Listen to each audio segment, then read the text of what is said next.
Good evening. Welcome to the March 15th regular meeting of the Village Board of Trustees. This meeting is called to order. We'll begin with the pledge.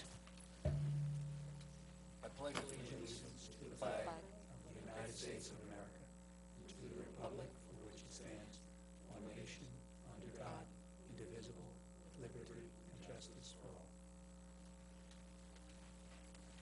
Trustee Codman. Present. Trustee Levin. Present. Trustee Bazemore. Present. Mayor Garrity. Present.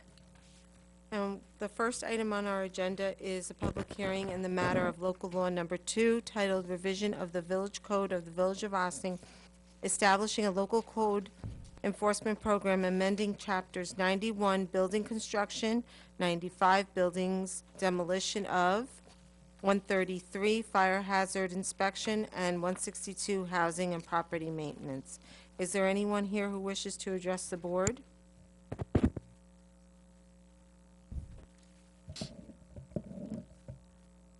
Corporation Counsel Kahan, would you like to address us all? Good evening. Got to turn your mic on there. I turned it off, sorry about that. We've gone over this over the past couple of meetings with regard to these various changes. One of the suggested changes during our work session last week involved the Code Board of Appeals to have a 5-member board rather than the 3 members, which can certainly be done. I did receive a comment earlier today from Laura Carbonaro, who had reviewed the statute. The comment she had was that with regard to the section on imminent danger and placarding, her concern was, should there be a provision that individuals who are tenants would be given an opportunity to retrieve personal belongings and items in the event that the building is closed. That's generally the process now anyway, that they would be afforded that opportunity, unless, of course, there's such an imminent danger that everyone simply has to clear out. There is language that can be put into the statute which would simply say that you can't enter the building unless it is essentially for purposes of doing construction.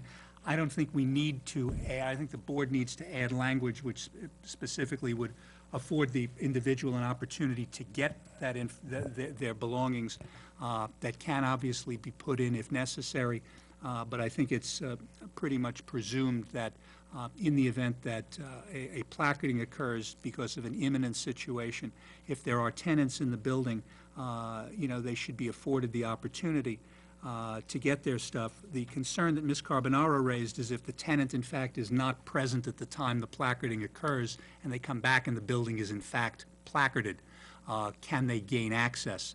And I think that has to be looked at perhaps on a case-by-case situation, again, depending what the imminent situation is.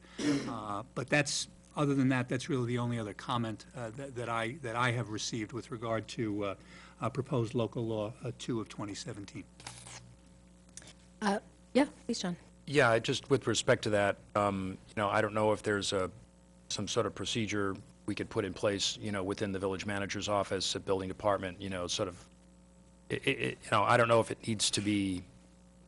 I can understand her concern and it being silent in the legislation itself. So I think what's asked for here is a procedure by which, tenants that are displaced have the opportunity to go back and, get access to their belongings, go in there, get their stuff, and take it out. So, Paul?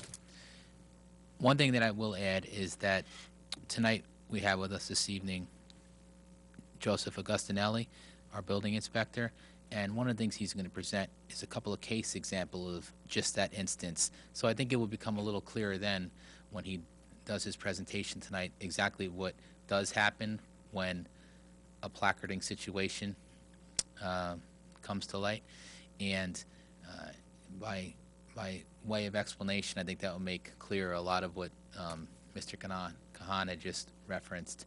But regardless of the code, there's always discretion that is exercised by the respective department heads. So that's always something to take into consideration too.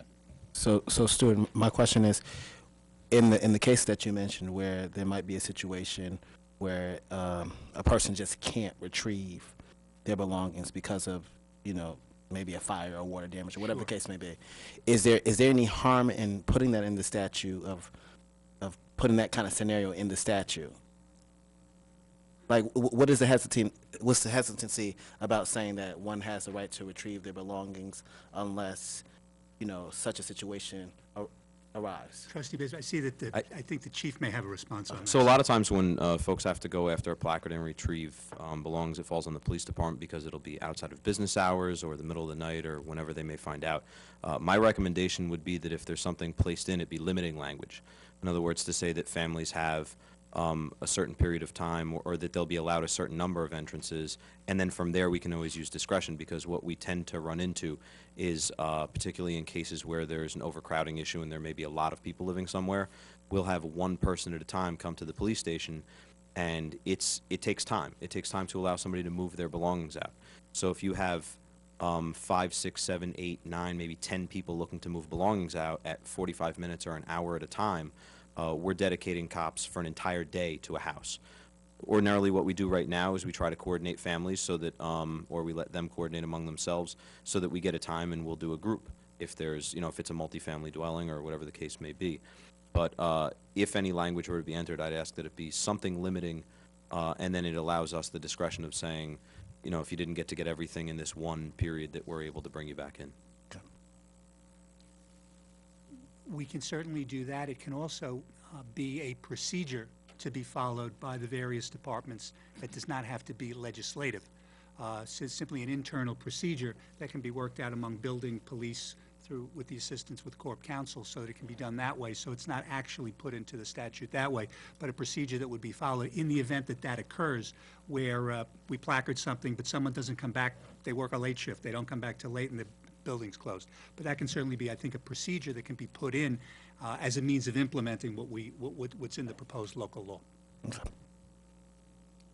Thank you. And do we want to leave this open, or do we want to make sure, is there anybody else who would like to comment on this? This is the opportunity for the public hearing. Otherwise, we're probably going to want to have a motion to close the public hearing. Do I have a motion to close the public hearing? So moved. All those in favor? Aye. The next item on the agenda is mayor's and trustees' announcements.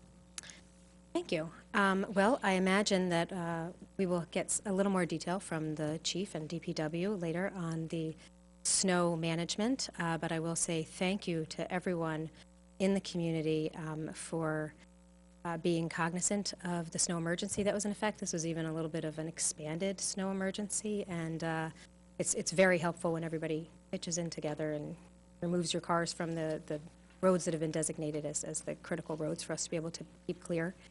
And I want to say thank you again to all of our staff who does such an expert job at managing snow in all of our hills and our narrow, old, lovely streets. But it is really a challenge to manage snow, particularly this was a pretty significant storm. And I had the opportunity to drive around with our foreman, Mike Duffy, during the storm, and that's always beneficial, not just to see how things are going at the time, but it's an opportunity to learn from our seasoned staff. And none of us is born a mayor or a trustee, and it's all on-the-job training, and every time we have an opportunity to learn from our very highly skilled staff, it is something to be appreciated. So thank you for that, and to all of DPW. And certainly has been an interesting few months in government. I ran for mayor 3 years ago now for two main reasons. One was to make village government function better, and one was to work with the community for us to envision the future of our downtown. And we've made tremendous progress toward both of those goals. Referencing the functioning of village government, the public hearing we had tonight is evidence of that. Past elected and appointed administrations would not even acknowledge the fact that there was a problem with safe housing and overcrowded housing in our community. It was publicly stated to be a perception. overcrowded housing. And sadly, we have seen that it's not a perception. It's something that is very serious and very important for us to address proactively. And we now have the incredibly competent staff in key positions able to, I would say for the first time in a number of years, deal with head-on this very difficult challenge of ensuring safe housing for our community. And I'm thankful to all of the departments who are coordinating that effort. And it is for the betterment of our community as a whole for us to have safe housing. It's important for the people who live there, for their neighbors, for our first responders, and for all of our community. So thank you for taking on that very complex challenge. Also, as many folks are now aware, we are looking for one more key player in the leadership team for village government. We are very grateful for Paul Frioli him for stepping up last year as the interim village manager. He continued with continues with his role as village engineer and leading many of the projects in the public works. And long term, we really need to have 2 senior people in those positions. But it's been really beneficial to have Paul with his expertise stepping into that role. And we are grateful for all that he has done, and we've been on an ongoing basis sort of reflecting back on what is in the best interest of us going forward, and this is what we all feel is going to be an exciting next chapter for Ossining. And we're putting together the description for the new position now, and as soon as it is available, we will let everyone know. It'll be on the website. We'll be asking you to direct folks to us that you think could be really helpful and beneficial in that position, so we look forward to that. And the other big item was envisioning our downtown. Nothing to do with a roundabout. I didn't even know what a roundabout was when I ran for office. But for most of the first year that I was mayor, we were focused on what do we want to do for putting out an RFP and moving forward with changing the face of the heart of our downtown. And that was undertaken, at least initially, with the My Sidewalk outreach online, getting folks to give us some feedback to very similar questions that had been undertaken in a series of workshops and focus groups. We were at the Village Fair with those visioning boards and all the stickers. Hundreds of you stopped by that day. And then in October, we had a community meeting in the library, and the entire agenda was focused on what are we going to do in our downtown? We provided a summary for all of the outreach that we had done, myself and some of the folks right here at the table, and reaching out to other community organizations to get their input. One of the groups that came and spoke that night was from the Sing Sing Prison Museum. And, HHRT, Historic Hudson River Towns, has been leading that effort, and it will be a game changer for our community if the museum continues with the path that it's on. It's a really exciting project. And so Jerry Fiala, who's the head of that, suggested, we've got some really big consulting projects coming up that are going to help inform your decisions on how you move forward. So why don't you guys hold off on moving forward with whatever path you would take to going out for RFP and deciding the downtown future. And so we did. We stepped back from that. Meanwhile, the infrastructure project that we've been looking at was still moving forward, but we put the visioning from a big picture perspective on hold for the last year and a half. And what's really exciting about the incredibly heightened level of community engagement that we have seen lately is that we are now listening to each other and exchanging ideas about the future of our downtown and what it's going to look like in a way that I don't know that we ever would have if we had not had something to focus our attention. And I see a few folks here tonight that may want to sort of kickstart the conversation about what do we do next.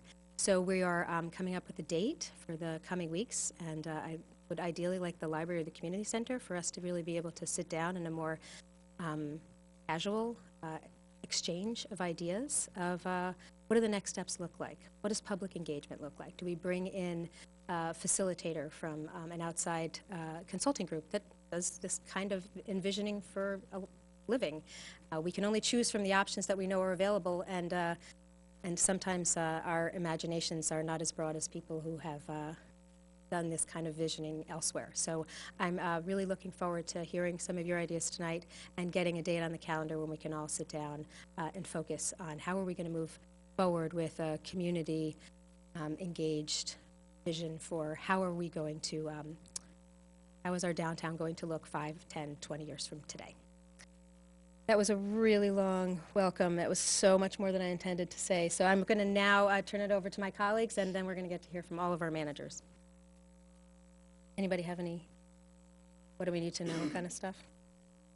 Well, I was just gonna say that I would imagine there would have been some expectation tonight that we would have voted on the bond issue, which we had the meeting last week and kind of talked about our response to the referendum. We're gonna push that to next week. Got a lot on our plate. It's been a busy week, and that'll be an agenda item. We're going to go into legislative session next week to vote on the defunding process. So I want to make everybody aware that that's going to happen. I want to just give a shout out to Public Works. Last couple of days been tough. That was heavy snow, I know, because I shoveled a lot of it out of the front of my yard. So, but we had great coordination between all emergency services. We had volunteer firefighters, in their houses, staying there, doing their thing. And Kevin was on Facebook, every 4 or 5 hours, giving us a report, which is great. And I don't think we had too many people got their cars towed, right? Did we do okay with that, or? Probably 50 or 60 moved, but I think 8 impounded. Okay, so that's pretty good for 26,000 people. So I'm happy for that. But thanks for everybody in village government. As Victoria said before, a great effort to get through something like this. We still got a few more things to do, a little more snow removal to happen. That snow's still not going anywhere anytime soon. So just wanted to thank everybody in the village, our citizens and our village government. Thanks.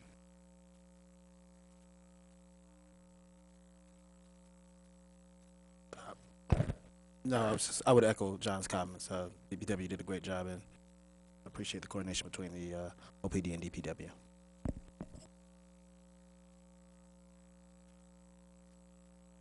Manager Frioli? No, we're good. Reports, interim village manager Paul Frioli. And administrative reports, interim village manager Paul Frioli. Thank you, Anne Marie. I appreciate the kind words, and I will pass along the kind words for those who don't watch the meeting. A couple of quick notes about the storm. In an event like that, it's really par for the course to have some people get a little disappointed in some of what the operation causes, including tough parking conditions and the windrow of the plow blocking your driveway for the umpteenth time during the storm. If you're one of those proactive people that actually go out there and clear your driveway during the storm, or maybe right after, and then the plow comes by and blocks you back in. So, the folks have been doing this for a while, and they try to be very sympathetic and realistic about how to tackle the snow. And that's why you have events like tonight. If you drove around the downtown tonight, we know that the most bustling area is going to be the most important area to do snow removal, and that's why you have Main Street right now with the assistance of OPD closed down. And I believe Everett, or one of the side roads off of Highland is... They're going to be clearing North Highland Avenue from Hubbles down to Denny, and then going over to Everett Avenue and Edward Street in order to facilitate school tomorrow for Park. Right. So that's the plan, and when snow happens like this, I'll say that really not my plan. That plans like that have existed for a long time, and as one of the foremen likes to say, it's not his first rodeo. But there's always room for improvement, and we try to do that every day. And I would say in the form of an appreciation to the residents for their patience, because this is something that is frustrating for everybody. As frustrating as after working all night and coming home and seeing a 4-foot wall of snow in front of your driveway, forcing you to park in your neighbor's driveway, which is nice and clean, and then walk through the snow to get inside. Not that I know anything about that. But anyway, on to other business. To pick up what was referenced by the mayor in her announcements and a little bit by Stuart with regard to that soon-to-be formed Code Board of Appeals, I want to draw everybody's attention to a link on the website that solicits participation in government for volunteers on various boards.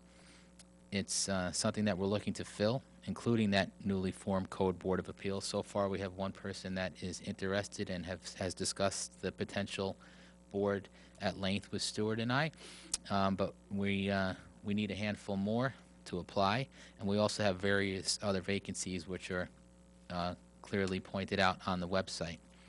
And segueing from that, I wanted to keep the board advised of one vacancy that I plan to make an appointment. A highly recommended person came to my office through the HPC to fill the vacancy in that position.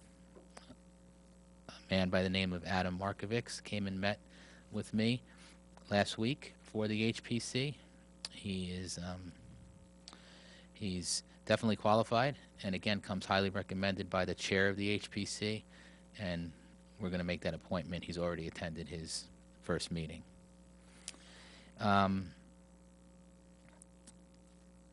Lastly, I want to talk about two folks we have in attendance tonight to supplement the public hearing. Again, we spoke about having Miss Marilyn Geraldo come to us quarterly and give us an update on Section 8 and her operation. So she's here tonight for that, but the timing is perfect because a lot of her clients are going to reap the benefits of the code revisions that we're discussing here, and she'll get into a little bit of that in her presentation.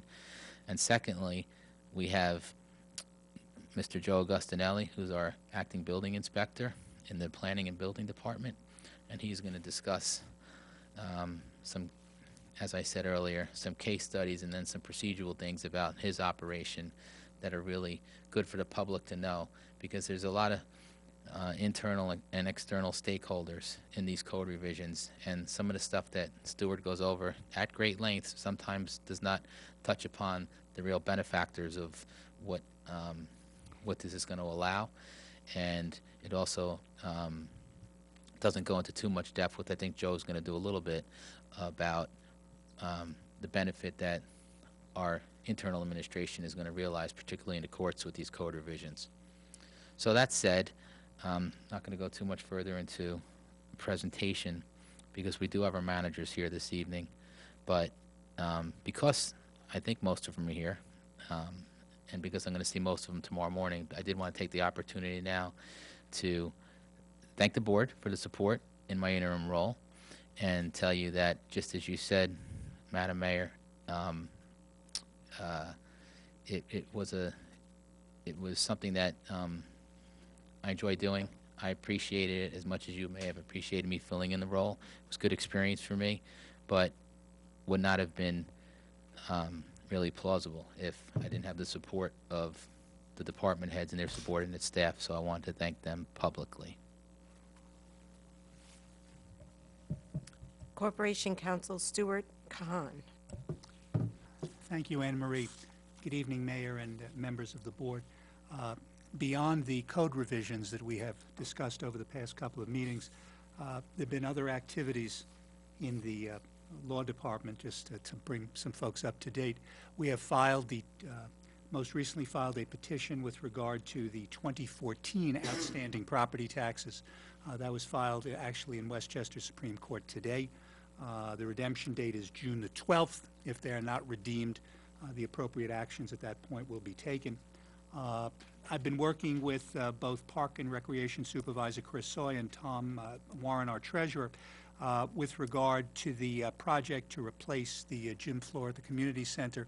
We wanted to put in some language into the purchase order relating to insurance requirements to be met by the various contractors and subcontractors.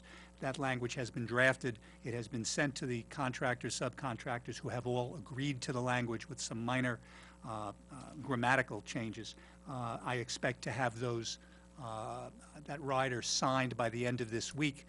It'll go back then for the purchase order, and we'll be able to proceed with that particular project. I've been working with Trustee Levin on developing a social media policy for the village, and I'd hope that we'd be able to have some discussion about this, possibly even at next week's work session, to bring everybody up to date as to where we are with regard to that. There have also been discussions with both Trustee Levin and Trustee Bazemore regarding landlord-tenant issues and landlord-tenant council. Again, I think that's another matter that we can have at an upcoming work session. And finally, although we've talked about Local Law 2, and there will be later an announcement with regard to Local Law 3, we are looking further down the road. There are other changes that will need to be made, some of which involve changes to our charter. As board members are aware, there are certain provisions with regard to the Corporation Council position that are in the charter which need to be amended, and that will be part of the changes that will be coming up. But just as they say, stay tuned, and we'll get to those. Thank you. You. Police Chief Kevin Sylvester. Good evening. Theme for this week is snow, so we continue to work with the DPW tonight on snow removal. Snow emergency remains in effect, so anybody that lives on a snow emergency street, we're asking that you keep your cars off the road. The 4 streets we're working on tonight, as I said earlier, we have North Island Avenue from Hubbell's Corner down to Denny Street, Edward Street, Everett Avenue, and Main Street, so we can get the businesses open. We did move an awful lot of cars the last couple of days, and by move, I mean that we were able to run license plates, knock on doors, make phone calls, use our PA system in order to alert people that snow emergency was in effect and that they do need to move their cars. Because of that, we're able to open up most of the roads and make them passable for ambulances and fire trucks, so that's a good thing. Our other mission for today is that we're asking everybody to shovel their sidewalks. Local ordinance says that 6 hours after cessation of a snowstorm, you've got to have your sidewalk shoveled, and you get a pass between 7 p.m. and 7 a.m. That got you till 1 p.m. So today we're knocking on doors and asking people to shovel their sidewalk, with one added detail that people don't always catch is that you've got to shovel out the hardest part, the corners and the crosswalks. I happen to live in a house with a corner, so it's deep and it's a pain and it's hard and it's frozen, but we need people to dig those out in order for the kids to get to school, and that's really what we're looking at. So specifically, if you live in the neighborhoods of Roosevelt School or Claremont School or AMD or the high school and you have a corner, we're asking that you dig it out so that the kids can get to school tomorrow. And just be patient with us while we try to make parking, and in the meantime, we have a slight shortage, but hopefully by the end of the night, we'll be making some extra parking. Chief, could you, I know that sometimes people, particularly plow companies, will kind of pull snow from somebody's driveway and put it out in the street that was just so nicely plowed by our hardworking DPW guys. Are they allowed to do that? It's just like, is that just... No, like state law rude, says or that is you it actually can't push legal? snow into the road, and Thank we've made our rounds with that. We're pretty much past that point now. There's only a few contractors that are still out pushing snow. As we see them, we've stopped them. Most of them are pretty cooperative. Most people are trying their best. Some good stories. We saw a lot of people helping each other out that were stuck. I watched a couple of residents push somebody off of a snowbank this morning down on Spring Street. So all in all, a lot of good stuff going on, and mostly cooperation, but we're addressing the few people that are doing it different. So. Thank you. Fire Chief Angelo Manicchio. Thank you, Anne Marie. Good evening, Madam Mayor, Village Board. Welcome, Chief. So far, in the month of February, we had 46 alarms, and to date, we're 118 alarms. Nothing of the major structure fire aspect.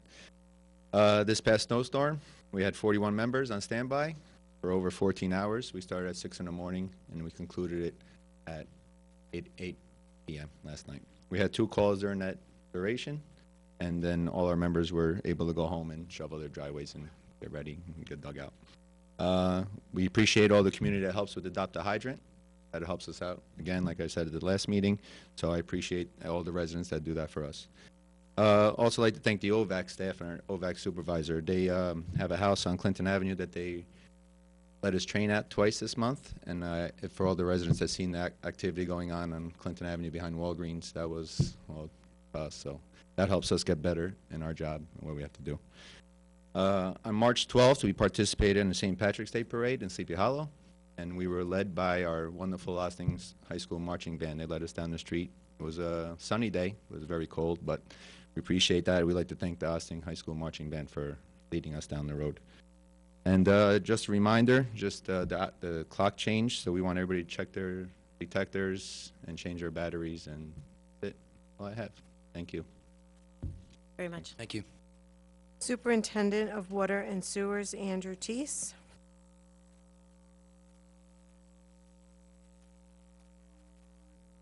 Good evening, Mayor and Board. Our Indian Brook Reservoir is still at 5%. Last month we were at 5% capacity. We're purchasing 100% of our water from New York City. And last month we purchased 100% of our water from New York City. The Indian Brook Dam project, which is why we're purchasing the water from New York City. Legacy Valve started the construction about 9 months ago. We're still having progress meetings weekly. Spillway is complete.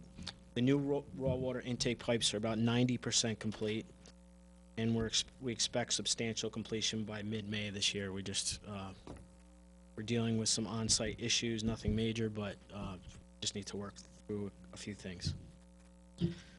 We're moving right along with the design and survey work for the new water main replacement project on Gordon Avenue and the new transmission main along 9A. Once the design is complete, we'll be submitting to the DOH, the Health Department, for their approval, and obviously going out through the formal bid process. The new water filtration plant, the conceptual design is 80% complete. Supposed to have a meeting yesterday, but it'll wind up being the beginning of next week, so I should have some plans soon to share with everybody as far as floor plans. We're in the midst of replacing the filter media in the water filtration plant itself, the 5 filters. So basically as the summertime flows increase, we every year take the filters out of service this time of year, and we top off all the filter media so that we're at 100% capacity and we don't jeopardize the filtration process through the next 5 years. So that's gotten us through for these higher flow summertime flows. Finally, we're 80% complete for the HVAC SCADA system, so it's a supervisory control system for all these buildings other than this building.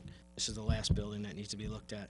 So it's an upgrade so that when there's system failures in the HVAC systems, our on-site people, or actually at-home people, will get called.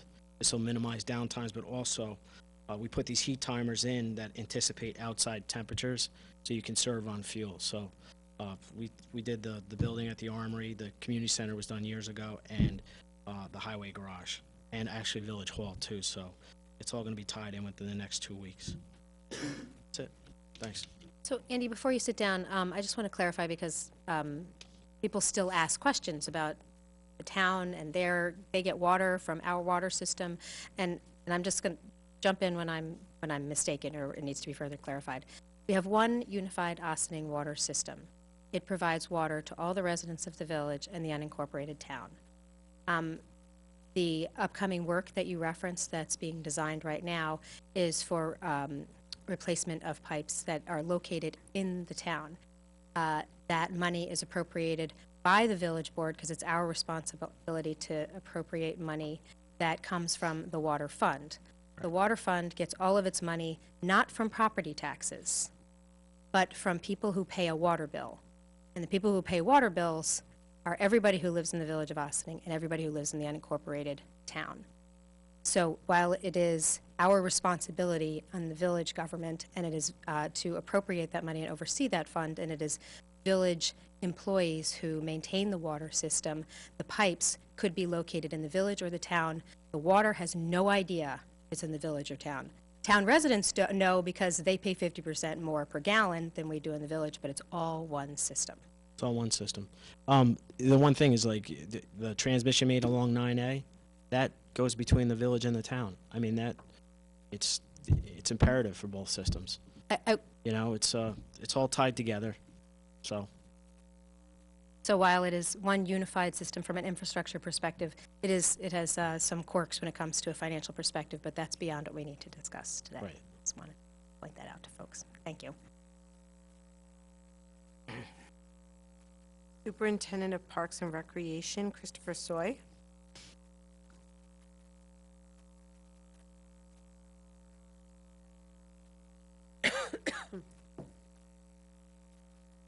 Good evening, Mayor, Board of Trustees. Good evening. A recreation program update. Our winter program season is winding down, and we enjoyed a very successful season of programs. Our boys basketball program, which serves boys in grades 1st through 9th, and our swim lesson program, which serves children and adults from 6 months to 60-plus years, continue to be the most popular in terms of registration, with 168 participants in boys basketball and 89 participants in our Learn to Swim program, which is historically consistent with previous years. We also continue to have success with our youth art programs, although in smaller numbers, our adult fitness classes and our senior exercise programs.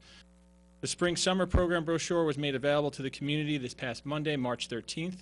The brochure was posted on the Recreation and Parks Department page of the village's website, as well as on our Facebook page. We also emailed out information through our email distribution list and provided a link to access the brochure. As always, we have hard copies of the brochure and on all program information in the community center. Brochure looks like this. If there are any questions on our programming, you can always call the Recreation Office at 941-3189. Please note that the spring program registration begins on Tuesday, March 21st at 9 a.m., and that's for in-person and online registration. Our summer day camp program information is also available as part of our brochure, as well as we put together a standalone summer day camp little information packet that was put out a couple weeks ago, and this is the first time we are doing this info packet. Day camp registration will begin online on Wednesday, March 22nd at 9 a.m., and then we'll begin in-person registration the week of Monday, March 27th. For all those interested, please see the brochure and/or the day camp information in the information packet for more details and specifics on each camps. Our annual extravaganza event is scheduled for Saturday, April 8th. The special event will be held twice on that day, first at Ryder Park at 10 a.m. and then again at Nelson Sitting Park at noon. The event will begin with entertainment by magician David Leviton and then followed by the egg hunt. If the weather is poor or the park grounds are too wet, we will move the event into the community center. If there's any questions on the days leading up to the event, you can always call our office at 941-3189 for event updates. One major programming addition for the spring that we are very excited about is the opening of the Cedar Lane Art Center at Cedar Lane Park. This facility will play host to our youth and adult art and ceramic programs. The grand opening is scheduled for Friday, April 21st with a ribbon cutting, followed by an open house, which will include some instructor-led activities for both children and adults.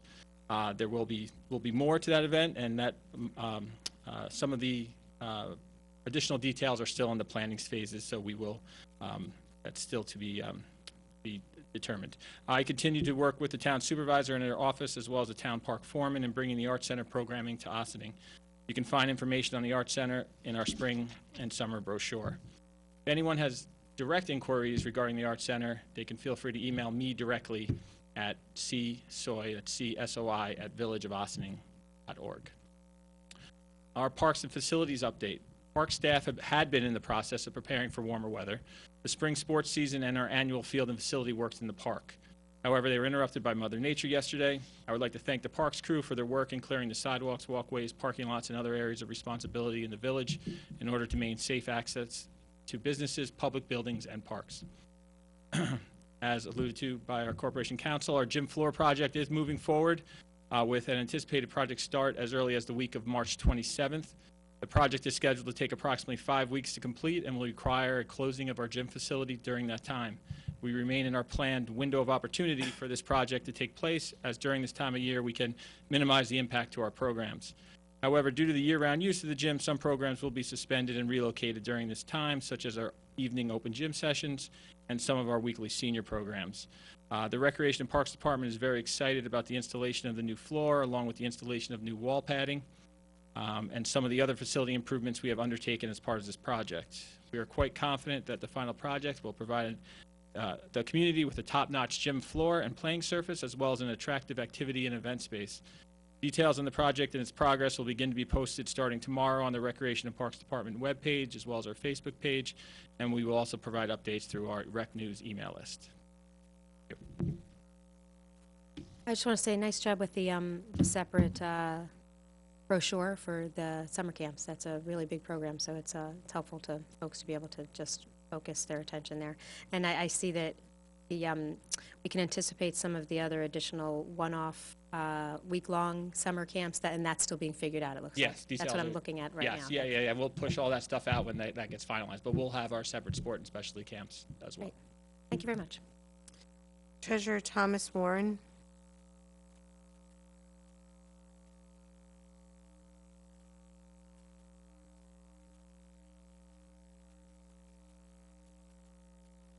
Good evening, Mayor and members of the Board of Trustees. Good evening, Tom. I also wanted to follow up on comments from Corporation Counsel about the 2015 tax liens with the nearing the end of the 2-year redemption period.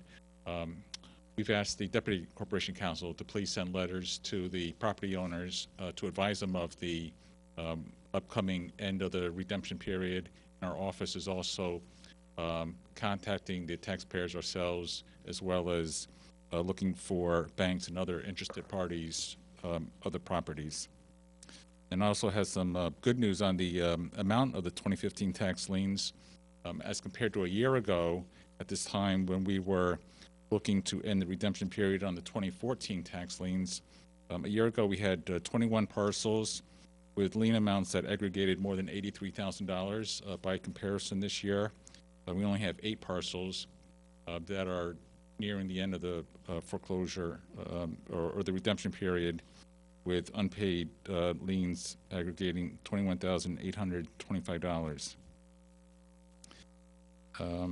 With regards to the 2016 financial statement audit, we're still posting year-end 2016 revenue and expenditure accruals, but there's no doubt that overall, we stayed well within the authorized budgetary appropriations that was in the adopted budget, so we'll be able to return excess fund balance to, or return unspent appropriations to fund balance.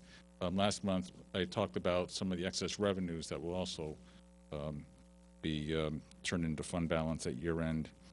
And finally, on tonight's agenda is a resolution authorizing small claim assessment reduction on 20 parcels. The SCARs aggregating $11,322 and was authorized by the town assessor and approved by a judicial hearing officer. Thank you. Director of Planning and Development, Lynn Brooks Abney.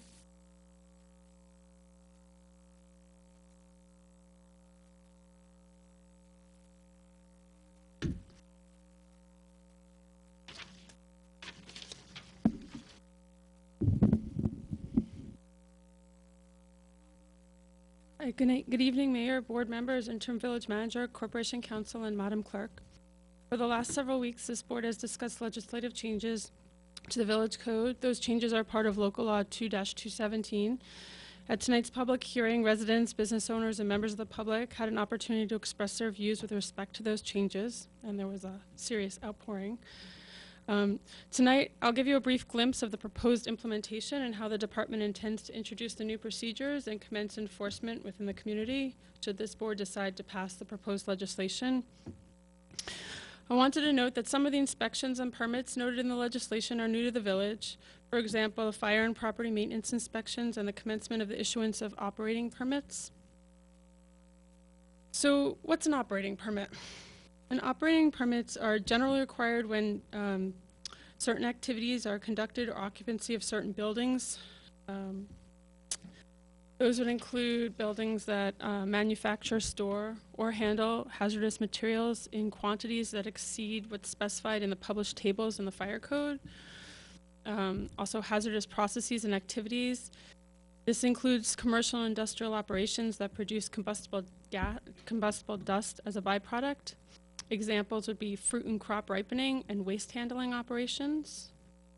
Also the use of pyrotechnics in assembly occupancies. Buildings that have one or more areas of public assembly, which is an occupant load of 100 or more. Buildings whose use and occupancy may pose a potential hazard to the public. Since this is a new permit to the village, we need to provide some notice to building owners and occupants that may need to file the requisite documents to obtain the permit. There also needs to be some time to allow for the buildings to come into compliance with this new legislation. In this regard, the building department has been working closely with the assessor and with our own municipal vendor to identify the affected properties. We've also done some research and identified a model operating permit that is provided by the New York State Department of State, and we're hoping to use it, incorporate it into the village, and edit out certain portions. As an example, if you were to come through for a process for an operating permit, or let's say you had a building that stores hazardous materials and would require an operating permit. The issuance of the operating permit would require an inspection before any permits could be issued. And code enforcement personnel would look for certain things during that inspection. Specifically, they'd look to find and verify whether all the appropriate fire protection systems were in place, whether emergency alarms were in place at the property. They would look to verify the number of storage cylinders, tanks, or containers that are being contained there. They would also look to see that there's a completed hazardous materials reporting form, that there's a presentation of material safety data sheets for all products that require the permit. And we'd also require affidavits that the regulated party is in conformance with all other state agencies with this regard. Similarly, with respect to fire and property maintenance inspections, in this proposed legislation, these inspections would be required for all buildings or structures that contain a public assembly space, all buildings or structures that are occupied as a dormitory, all multifamily dwellings, which is 3 families or more, and all non-residential buildings or structures and uses and occupancies not included in the first two. The first two, the public assembly and buildings and structures that are dormitories, would require inspections annually, while the multifamily dwellings would require inspections every 3 years.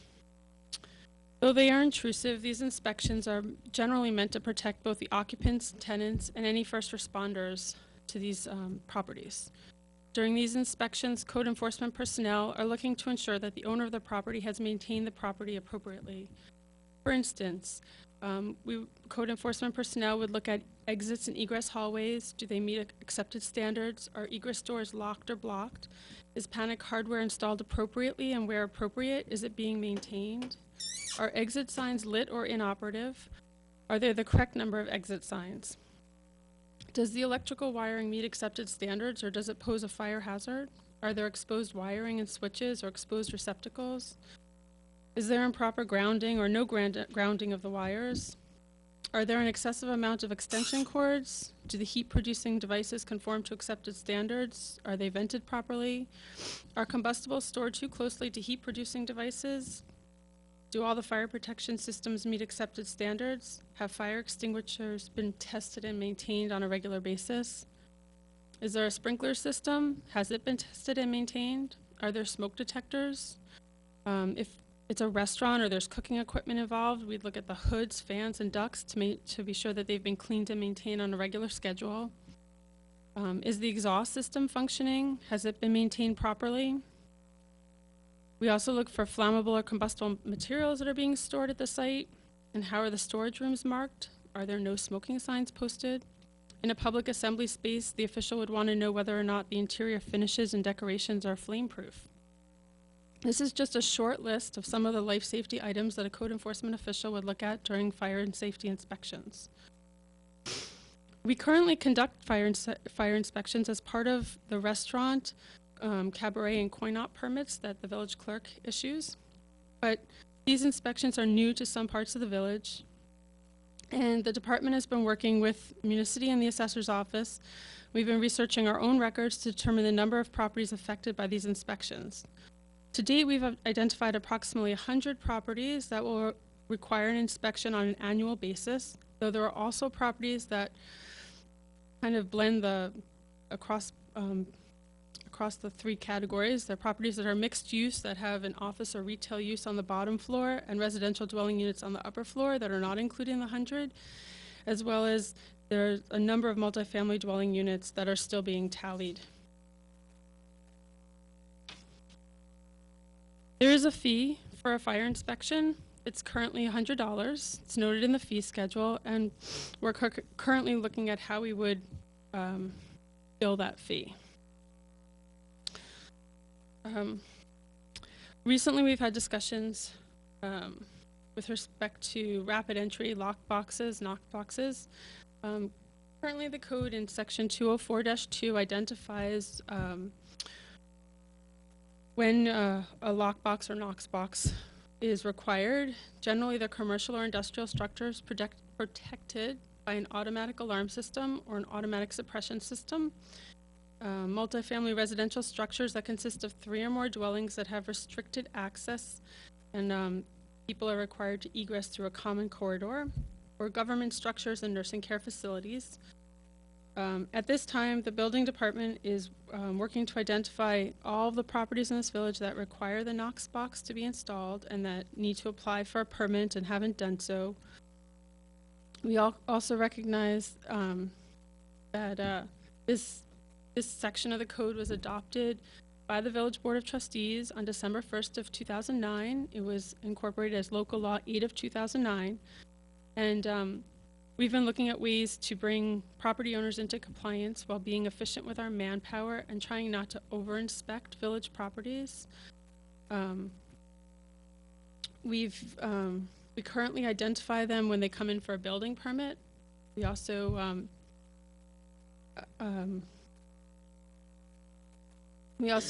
look for them when properties that would require them when we're called out for a complaint or when we issue a violation.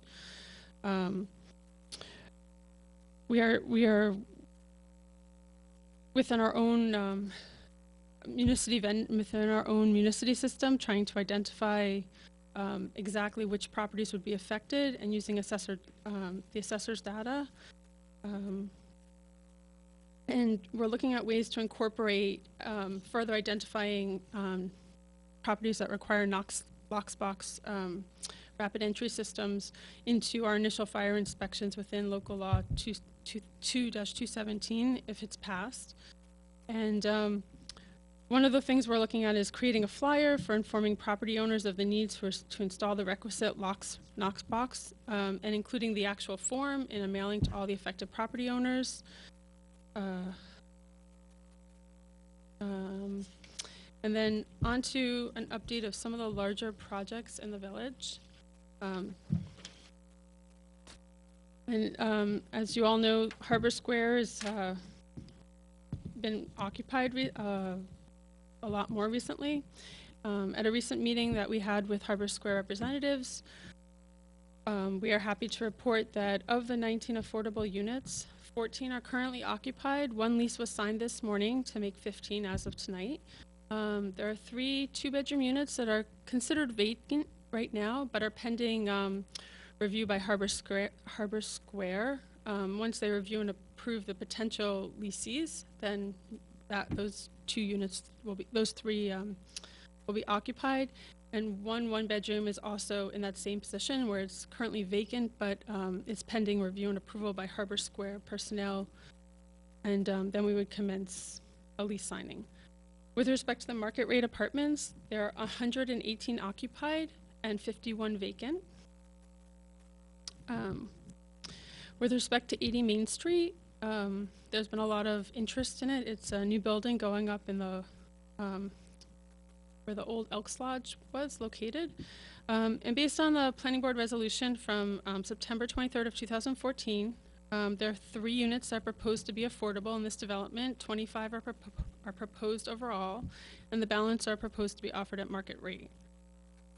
although this development has commenced construction, and they've opted for modular construction, which would generally mean that it would be at a faster pace. The building is not as near to completion as we would expect it to be. Currently, they still have no cladding on the outside. There's interior work that has not been commenced. There's site work and landscaping that has not been started. And they still need to return to the Board of Architectural Review for review and approval of some of the aesthetic changes they made to the original approved plan. With respect to 34 State Street, also known as Hudson Step, this board recently granted the applicant an extension. And from a building permit perspective, the applicant is close to pulling its permit.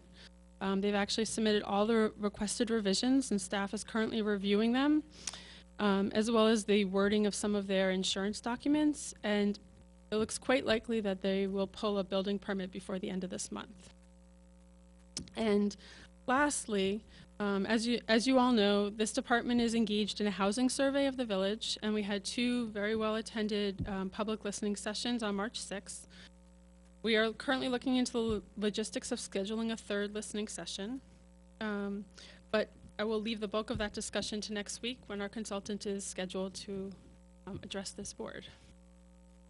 Thank you very much. Oh, okay, that was a lot. Hold on just one second. sorry. No, thank you for the very thorough report, sort of recapping a lot of the details in the local law that Stuart Kahan has been updating us on. But if you mentioned Hudson Step, Yes. and I'm just wondering if the last time we heard from Hudson Step, it wasn't so much in relation to their potential for pulling a building permit. They had some questions about perhaps a different approach to their financing and asked for a 17-year pilot. And we'd had public meetings and asked them to come back, and you're nodding your head because you know what my question is. Is there any update? Well, the update is we've been trying to schedule a meeting. Corporation Counsel and I have been trying to schedule a meeting with the principal. I think we finally have a date for next week for him to update us on the status of everything you said. And on a parallel track, the review is not going to stop because in the event something does come to fruition on that end, we will be ready and will not be a source of delay in commencing with work. Any other questions? Yeah, I do. Either of you, whoever wants to jump in first. Go ahead. So, with regards to the fire property maintenance codes, you said that you would check heating devices. So, like if I'm in a multifamily home or even an apartment building, does that mean you're checking each individual radiator, or just like the boiler room when you say heating devices? Boiler rooms, okay. Common areas? And Common areas. common areas, and like the smoke detectors, is that each individual apartment, or is that like a general? If we were to gain access to each individual apartment, yes. So In a you'd be larger complex, yeah, in a larger complex, yes. Okay, all right. Thank you. Yeah, so the list of elements of the inspections is voluminous, to say the least. There are a lot of things to comply with. So I guess my big concern would be just making sure that all these 3-family properties know what's going on, and I think it's really important that we drive information to these property owners as soon as possible, as soon as we legislate this. I mean, I just think this is going to be, I think it's great. I think it's really important. I think it's important that we have an opportunity for everybody to comply and all that other stuff, and you've certainly talked about that. There needs to be a period of time for people to get up to speed and make sure that all this housing is safe and that it's all the things that it needs to be, and people have good housing. So it was a very detailed report, and obviously complying with all the elements of this permit would provide a safe place for people to live, and so I'm very pleased with that element of it. But at this point, I think the communication, by whatever means we have, whether it's a physical letter or however we can do this, I think it's going to be really important to gain compliance Just a comment. Thank you for your report. It's actually a lot of what John said. As I heard that, I mean, you had a bunch of buckets, like, so communicating such, I mean, this for me is like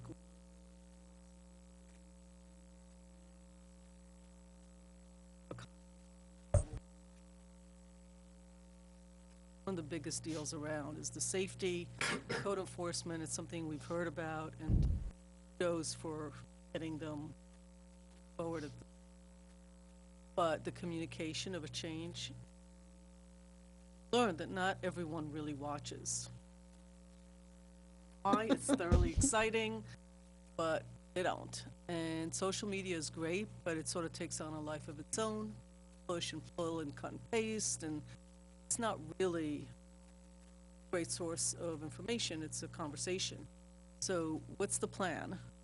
Patient, something I'd be interested in hearing. It doesn't have to be, but there actually has to be. This is going to get disseminated to owners, individuals, absentee landlords, to a whole slew of people that live in our community, visit our community, shop in our community, and it goes on and on and on. And you know, there are different sizes in this, right? There are the buildings and the little buildings and all that. It's just a lot of stuff as far as that piece goes. The list of what you're looking for has to be in the communication too, and I don't know if in the past we've, when I say I don't know, I mean haven't, that we haven't really communicated roster so that somebody has a checklist and, okay, now I know, so that they know. And for those that really want to do the right thing, they'll have the opportunity. And I heard you mention that there's going to be in like a time frame involved of allowing people come to terms and allowing people to ask questions. So there's got to be format for people to ask questions about how they can happens. I didn't hear anything about punitive issues. Stuart, I'm not sure where if you didn't do this, what happens to you and when. But assuming that's all in somewhere in there. All of this always comes about enforcement and what do you do if somebody doesn't? Or you can't. I don't really have a sense of I don't know if you were getting to that. I would think we're going to get, I think we're to asking for that. I think we're asking for the That's gonna be plan, the and, next yeah, and to your point, you know, there obviously is a punitive element to this, and maybe that's something we can discuss next week, or, you know, to talk about that. I mean, you know, I think that it's important that we get verification that whoever's responsible for these buildings, whether it's the owner, whether it's a management company, whoever it is, that there's some sort of certified notification that they know that they got a piece of paper that said, this is your building, this is what you need to comply with. If you don't do this in a certain period of time, you know, there's going to be a punitive scenario. And I think that that's just so important that we have the fair notice, and that obviously people have time to get into compliance.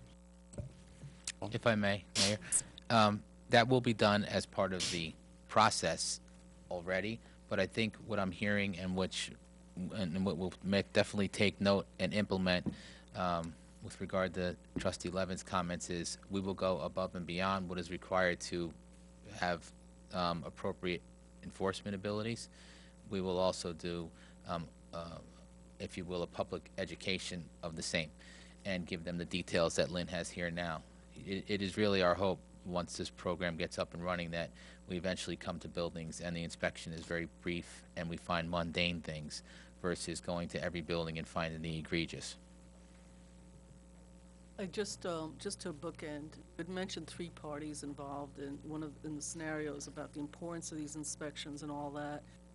But frankly, the larger community, 4th party. I've been my lifetime involved, never on the premises, by the way, in 2 fires, both of which occurred not in the building that I was living in, but in the buildings next door. The fire knows no borders. One in Brooklyn Heights and another one in a house, and it causes tremendous damage. So people live and want their rights, and it's all great about their own homes or their business or their building, but they affect an entire community that is innocent of their violations. So to me, the fourth element is that it's part of a larger, and I want you to add that in your conversation, not only about first responders, but if you're doing everything you're supposed to, but the guy next to you doesn't, you end up suffering for it equally. Our concern is about the total community, not just the individual property that we're looking. It's an important mind always. So I thank you guys for doing it. And it's a big shift in approach by village government. And the only way that we are getting this forward is because we have some really highly competent staff who are taking it on and coordinating together. So thank you to everyone, and you know who you are. You're around the room, from legal, planning and building, and fire department, the police department. It really, it should have been done a long time ago. And I'm grateful to be part of the board that's moving it forward now. I'm grateful to have the staff in the position to be able to do it effectively in the interest of the whole community. Thank you. Thank you. Director of Personnel, Linda McMahon.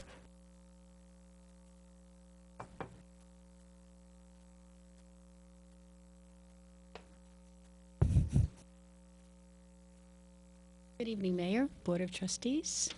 Just a very quick update. Our employee training schedule is coming to fruition, and we'll probably be starting in May with our 2 full days of training covering multiple training topics. I've been in contact with the company working with us regarding compliance with respect to health mandates, especially as it relates to any healthcare changes that would require action on our part. And at present, nothing has changed, but we'll certainly stay on top of it.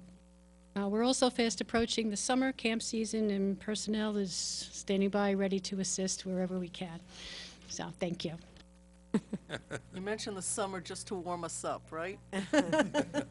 Threw it in there. Director of Section 8, Marilyn Geraldo.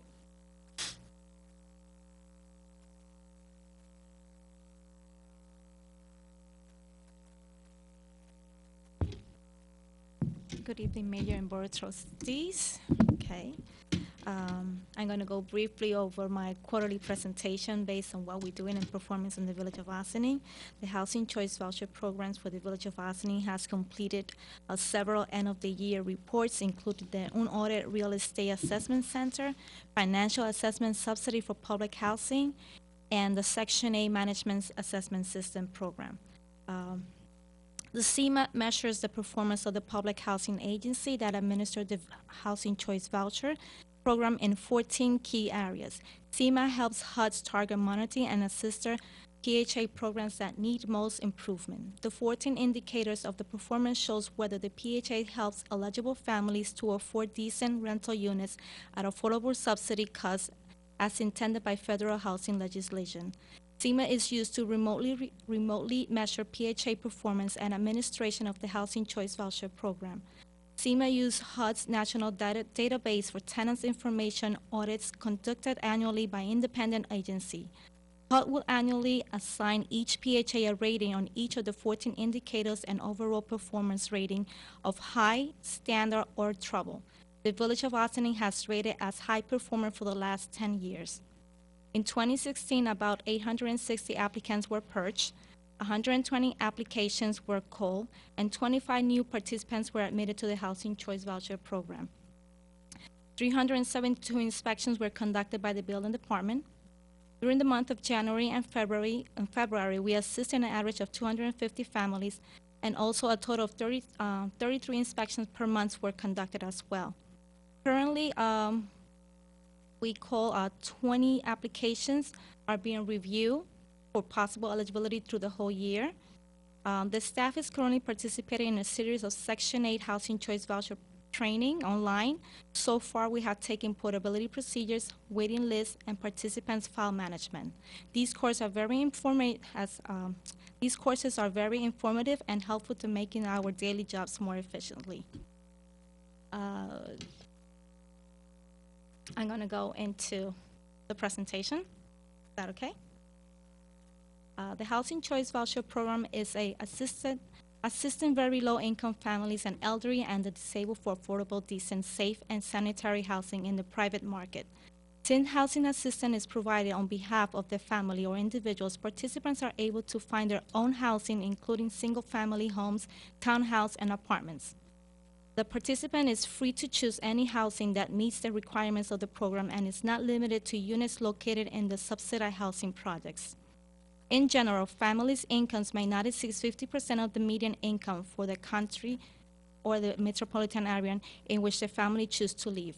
For example, in Westchester for the 2016, the MFI is $107,800. At 30% of median income for family of 4 is $32,350. For the 2017 fair market rent, a 2-bedroom unit is running for $1,706, and a 3-bedroom is $2,197. The payment standards are increased by 10% in order to accommodate our families. Housing Choice Voucher Program places a choice of housing in the hands of individuals' family.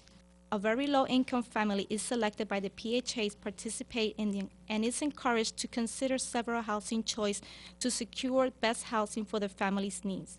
The housing choice holder is advised of the unit size for which is eligible based on family size and composition. The housing unit selected by the family must meet an acceptable level of health and safety before the PHA can approve any unit.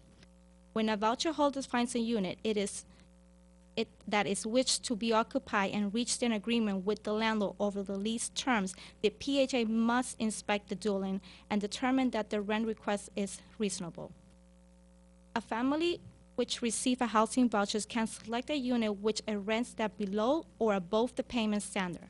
The housing voucher family must pay 30% of the monthly adjusted gross income for rent and utility, and if the unit rent is greater than the payment standard, the family is required to pay the additional amount. By law, whenever the family moves to a new unit where the rent exceeds the payment standard, the family may not pay more than 40% of their adjusted income for rent.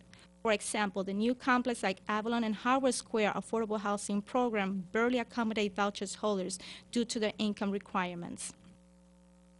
Under voucher program, new vouchers holders may choose a unit anywhere in the United States if the family lives in the jurisdiction of the PHA using the voucher when the family applies for assistance. The role of the landlord in the voucher program is to provide decent, safe, and sanitary housing to the tenants at a reasonable rent. The dwelling unit must pass the program housing quality standards and maintain up to those standards as long as the owner receives housing assistance payment. In addition, the landlord is expected to provide service and agree as part of the lease signed with the tenant and the contract signed with the PHA. Last year, the building department conducted a total of 372 inspections. Out of the 181 annual inspections, 125 units needed to repairs or needed to be re-inspected. Section 8 housing voucher program was supposed to help families move out of the broken urban neighborhood to a place where they could live without constant threat or violence of their kids, and their kids could attend good school. I constantly hear from those who have hard time housing using their vouchers that is very difficult to find a landlord willing to take the voucher in Ossining. Families with 3-bedroom vouchers sometimes downsize to a 2-bedroom unit or move out of the village because larger units are not accessible. For example, one of our participants who was not able to find a 3-bedroom unit within the 120 days window stayed at her poorly maintained 2-bedroom unit in order to utilize her voucher. This is very common, and a lot of the people have the same problem. I would say that the biggest reason people aren't able to use their voucher is that there isn't enough housing stock where they are willing to accept vouchers or the rent is too high. In my experience over the last 10 years, each year has been harder and harder for tenants to find places within the village. In 2016, 120 applicants were issued vouchers and only 25 were admitted to the program. This poor voucher utilization rate is based on the lack of decent and affordable housing that can't pass HUD safety inspections. In other words, a large percent of low-income families, people who were issued vouchers, had to return them unused. We need more landlords and affordable housing for the extremely low-income family, and we also depend on the building department for the inspection codes to be more up to date. Yeah, please. So the one, I think the one figure that was I guess, startling for me was you indicated that, I guess there were 120 families that had received the voucher option, Yes. but then only 20 of them were actually able to use them. 25 were only to lease up 25. here in the village. Now, does that mean that they used those options somewhere else, or they had to surrender the options? Very few. Most of them surrendered the voucher, expire. Okay. That's yeah. That's not good. That is not a good statistic. That's very troubling to me. Question, you said that there were 372 inspections done last year, Mm-hmm. 181 annuals, Yes. and how many actually had to be re-inspected? 125. Out of those 181, 125 needed to be reinspected. Okay. And can you, just a clarification for me, some units are required annually, but then there are some units that are not required annual inspections? Yes. Okay. HUD instituted a biannual. Okay, So, for example, Harvard Square, there's no need to go next year. okay, So that will be considered. If we have a history, even if it's an old unit, but it has a history that has passed recently for the last few years, that unit will have the option to skip. Or we ask the tenant if they want the reinspection. Sometimes the tenants say everything is okay, and we let it go into next year. so if I'm a good unit and I choose to do biannual, do you ask at the second year whether you want to be re-inspected, or is it mandatory that every 2 It years? will be mandatory. Okay, all right, Is that the annual reexamination when they come to the office, we still ask them. okay.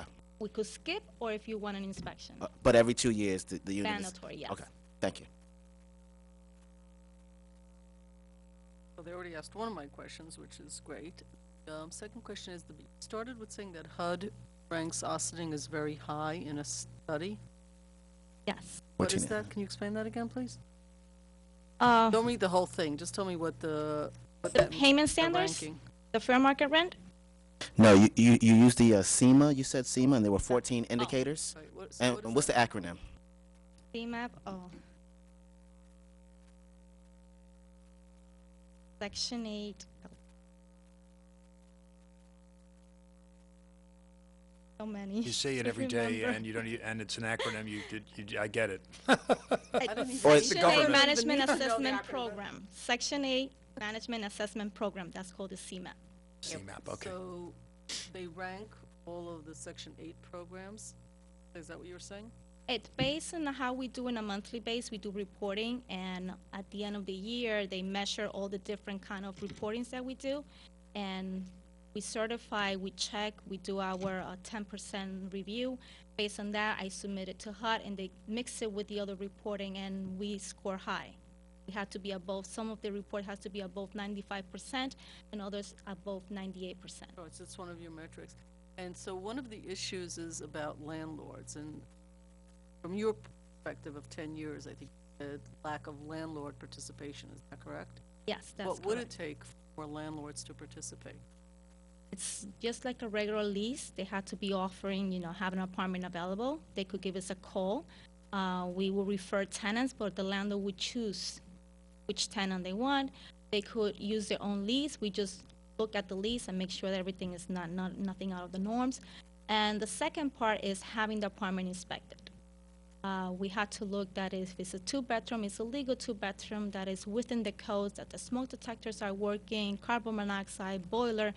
The building department conduct a whole series of requirements that's needed. But it's having both combined. It's having a landlord who's willing to do a new lease, and is passing the inspection. Then the third component is the rent. The rent's too high. Rent is too high, or they're asking something extremely high just because it's Section 8, and we don't want to allow that. If the market rate or the reasonable accommodation for that place in that corner, if the 2-bedroom is running for $1,400, why are you asking $1,700? So we try to negotiate with the landlord to bring something that is more fair. So to clarify for folks who aren't as familiar with the Section 8 program, and I'm only slightly more familiar because of this position I've been in than I used to be, but it's illegal to discriminate against someone based on their source of income. That is correct. And your source of income may be wages from your job, alimony, child support, Section 8, whatever it is, that's your source of income. And if you can demonstrate that you have adequate source of income to be able to pay the rent, if the rent is in that range that works for somebody with a Section 8 voucher, units that are part of a building that is of a certain size, is it 6 or more units? Is it 3 or more units? 6 or more. Thank you. So units that are part of a structure that's 6 or more, it's illegal for them to discriminate based on source of income. However, what you're referencing now is that there are sort of, not all landlords are as familiar with the program or as engaging with the program or embracing of the program, and sometimes there are other obstacles for folks with Section 8 vouchers to find housing, even if the rent seems to be in line with what they could afford to pay. I think there's a lot of, there's a lack of familiarity with the Section 8 program among landlords, even of large buildings, even folks that have been landlords for a long time. Can you speak to that, or do you have any suggestion or request of how we can be helpful in educating landlords and improving the level of participation that your office is able to connect with the landlords? We want to welcome all kind of landlords, all kind of shapes, everything, all kind of housing. There's always, we could do, like we said, we do the inspections, and when the inspector goes, they will tell the landlord, fix this, fix that. They're not big, major renovations that has to be done. Sometimes it's just a smoke detector, but something as simple like that that could save the life is what is needed. These are things that the landlords, whether Section 8 or not Section 8, they have to do, just like Lynn just mentioned. These are things that have to be in an apartment with a Section 8 lease or not Section 8 lease. The landlords are welcome to use their own lease. We just have a contract that we will pay them X amount of money. If a family doesn't have a $60,000 annual income, that's why they're here in the program, because they need a help. We are going to pay the other difference. The good part of the program is that if the tenant loses their job, they don't have the money to pay, we will cover that part. So they're going to get part of the rent guarantee every month. As long as the apartment is within conditions and everything is fine, they will pay. We most of the time pay most of the rent. So if a rent is $1,500, the tenant will pay $300, and we pay the other $1,200. So we'll welcome all kind of shapes. There's a misconception, but landlords could call the office, and we're very welcome, and we give them a brief explanation. They could come during the open hours. There's information on the internet as well, and anyone is welcome. Thank you for making that point of the benefit for the landlords is that there's a guaranteed source of income as long as they're maintaining the apartment and up to the standards that it's been inspected. All right, is there any last final questions for Marilyn? I'll just make a comment that I think we're seeing there's a convergence here between the legislation that we're passing and the challenges that we have in the Section 8 program, because I would imagine that now the majority of the apartments that would be eligible within the Section 8 program to be a rental, they're going to have to do all this stuff now. They're going to have to be compliant. They're going to have to be all the safety things, all the other things that are part of the compliance of the program that we're putting together. So they're going to have to do this stuff anyway. And and maybe by the enforcement of this new legislation, landlords are going to the light bulb's going to go off, and they're going to realize that Section 8 is actually a good thing for them. And obviously, it's obviously going to be really good for those folks that are at the bottom end of the economic spectrum that are looking for safe and good housing. So, just one last question. With the since the mayor brought up the source of income discrimination, have you seen that there's been a lack of understanding of source of income with our larger landlords who may fit into the 6 or more units? Some of our, yes, some of our large buildings, like we call it, they were refraining from it. Now there's other requirements, and that's the issue that we're trying to break now. The other requirements that were added, they apparently say that they've always been there, but we do have other agency involved looking into the situation, like WRO is looking into it and things like that. Okay. Thank you. Thank you very much. Building Inspector Joseph Augustinelli.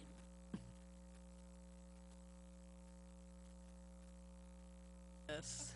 Having a hard time with the name today? Okay, I'm used to it. Good evening, Mayor and members of the board. Before I touch on what we've been discussing about the code updates, there's just one other item that I want to briefly touch on before we get to that. Just to inform that we recently installed a computer at our front counter in the office, which is a read-only for the public use. The purpose is to allow people to obtain basic information such as open and close permits, what certificate of occupancies are issued, any open or closed violations with regard to a parcel.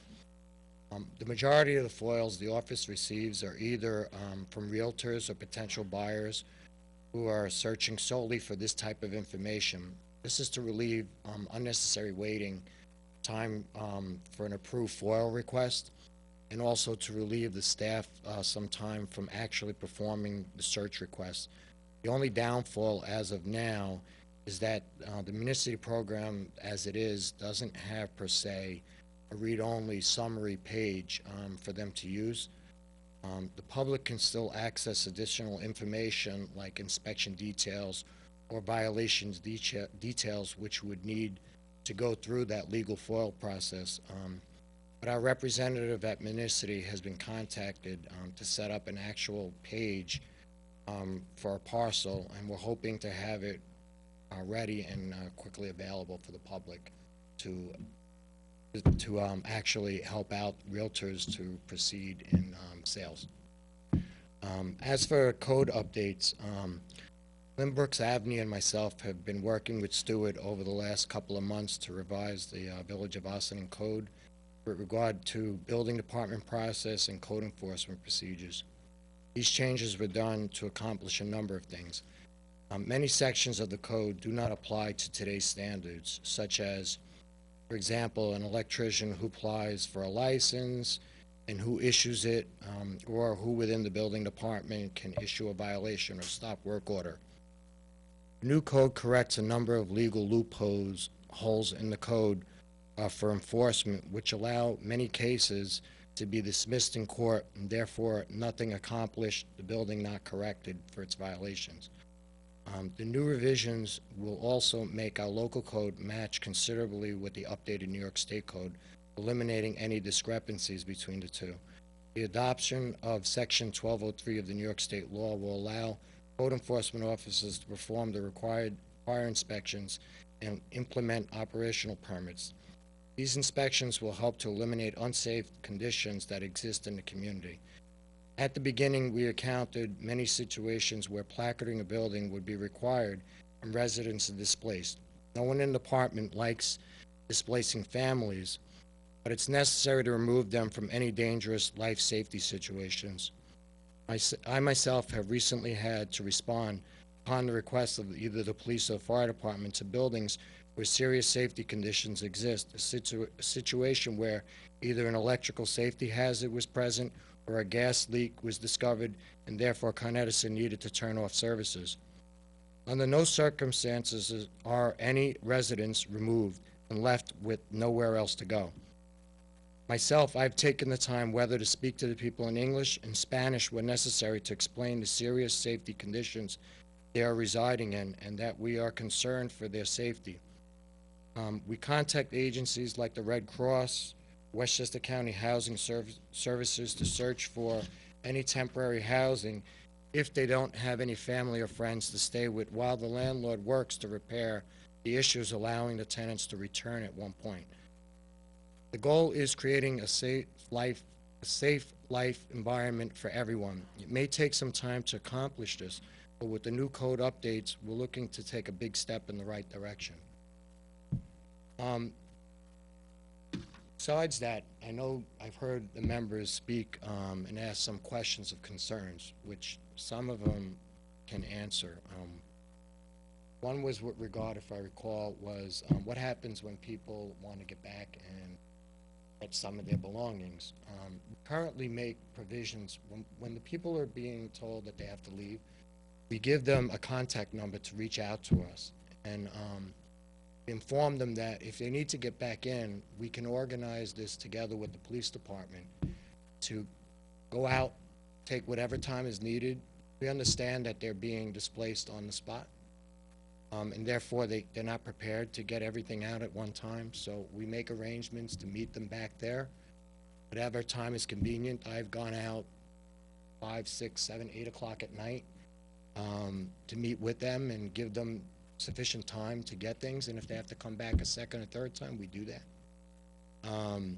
Because we understand that the process may take, before they can get back in, can take a long time. It's not something that's usually corrected overnight. Other issues with informing the public about fire inspection safety. Right now, the way the law is set, if we find violations, we explained it to them while we're there. Give them a copy, a handwritten copy of what items are right now not up to standard. And then they get followed up with what is called an order to remedy, giving them a 30-day period to remedy these situations. And actually, if they're in the process within that time to, trying to fix some of those items, we work with them and give them extended time, because the ultimate goal is really for them to get the building safe. We don't like really taking people to court, because that just really means that they haven't really gone forward to correcting these buildings, and now it becomes an extended process. So the goal is really to work with them to make a safe environment. It's not really, the fines are there for basically to give people some type of deterrent, but the goal is really for us to get safety. And if we can accomplish that and get people back into the homes as quick, that's really the goal of the building department. Thank you. Oh, we're going to let Joe off without any questions. Or do you want to comment? Go ahead. Go ahead, Paul. I wanted to wait for Joe to speak before I actually address something that Trustee Codman said. I appreciate you recognize I'll use your words, the convergence of everything that was presented tonight. There are going to be, there'll be some short-term benefits, but the true benefit of everything we're doing and what Stuart has started with the code rewrite is the collateral benefits that you'll see next year, in 2 years, in 10 years, between quality of life, investment, and all the other collateral benefits that are going to come out of these case-by-case efforts. That is, as I said before, not going to stop until they don't exist. Yeah, certainly not. None of that's lost on me. Yeah. For sure. Thank you. It's been quite an evolution for the elected officials and for the staff to be able to think of it in this way, though, and so we really appreciate all of the work that goes into making it possible. Thank you. Thank you. Organization announcements? Does anybody have any programs or organizational announcements? Okay, I do. Tomorrow night, it's Women's History Month. Marilyn, I love your white. I don't know if you wore it in honor of the suffragettes, because this is your March presentation. But it is the documentary and discussion series. I'll put that hat on for a moment. Please join us tomorrow, March 16th, at the Boudars Theater, beginning at 6:30. The name of the film is Makers, Once and for All, and it focuses on the women's conference or summit that took place back in the mid-'90s in China. And it's a pretty fascinating, empowering, uplifting, challenging film that I encourage anyone who is a woman, knows a woman, likes a woman, respects a woman, to please join us at 6:30 at the library tomorrow, the 16th, for this month's documentary discussion series screening. You can get more information at osningdocumentaries.org.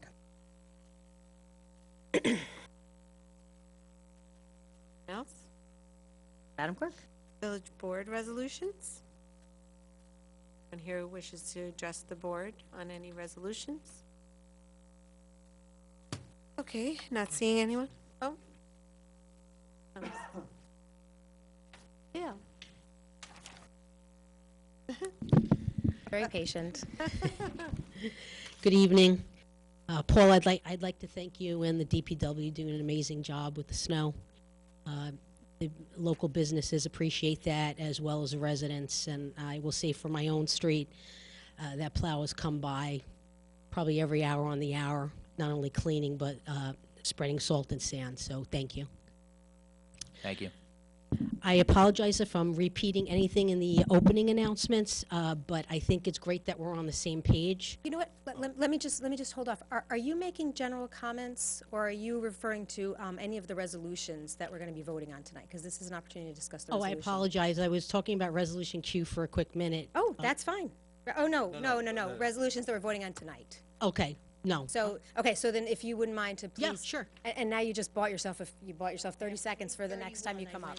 So, so that will be, you can comment on any resolutions that were passed in the past, or any topic of general interest to the community when we get to visitor recognition. Right now, we have A through E of tonight's business that we are getting to at 9:10 in the evening.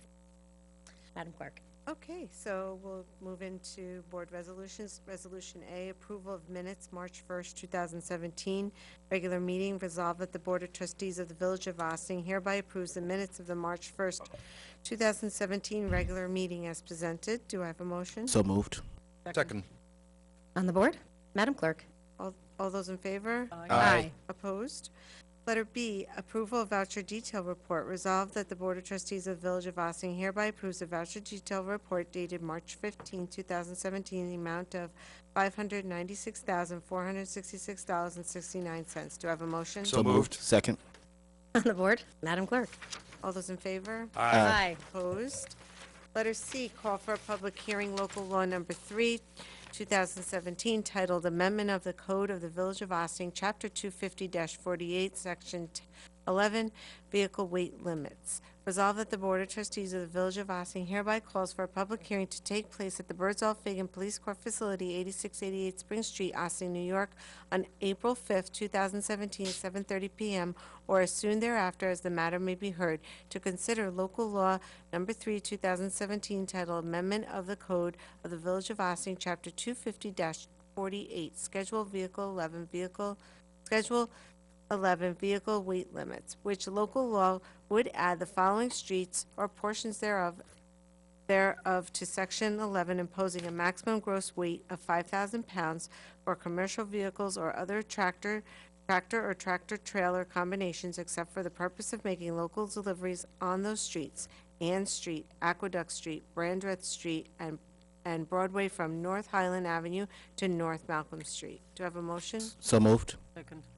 Before we actually vote on this, I just want to comment. We discussed this last week at the meeting, but just in case you weren't tuned in last week, where this is coming from, it was pointed out by community members that sometimes trucks are being directed to come down streets that particularly are around Dewar Circle, and it's very tight turns and can actually even create a safety hazard, as they might not be able to safely get through these streets. And so I appreciate the work of the police department and the village engineer and DPW for taking a look and figuring out how we can address this and prevent this kind of problem in the future. And when an individual comes to us with a concern that they recognize in their community, we can't pass laws to make individuals happy, but sometimes individuals can point out to us important things that are really in the best interest of the whole community, and this is a good example of that.